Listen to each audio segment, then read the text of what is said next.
I remembered something that happened 2 days before she died. I mailed her gloves to her. She'd had them a long time and was fond of them. But the gloves she wore the day she died... I know. They were wrong. They were brand new. Don't you even begin to see? I guess we'll just have to face it. You're talking to a pretty stupid man. Brand new gloves. A borrowed belt. A blue handkerchief, an old blouse. Something old, something new. Something borrowed, something blue.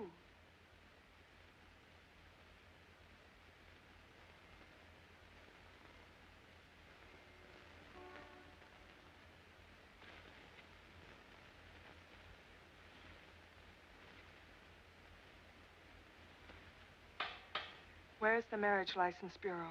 In the municipal building. I think Dorothy went there to get married, and not to kill herself. To go a step further, Mr. Grant, I don't think she did kill herself. And the suicide note?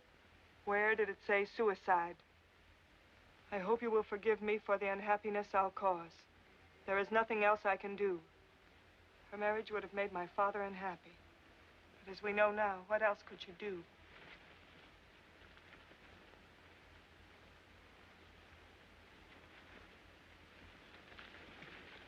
If we can identify her boyfriend, I think you'll find I'm right. And I've done some thinking about him, too. Dorothy wrote me when the semester began. Said she met someone, in English literature, I believe, who was a real thing. She didn't mention his name, but... Ellen.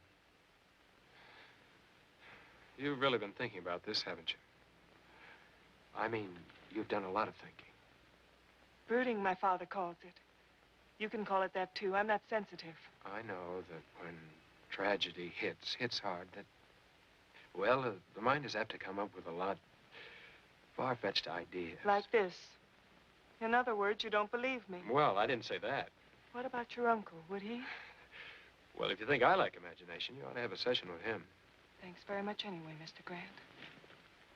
Gordon. Hey, look, let me tell you a little more about my uncle.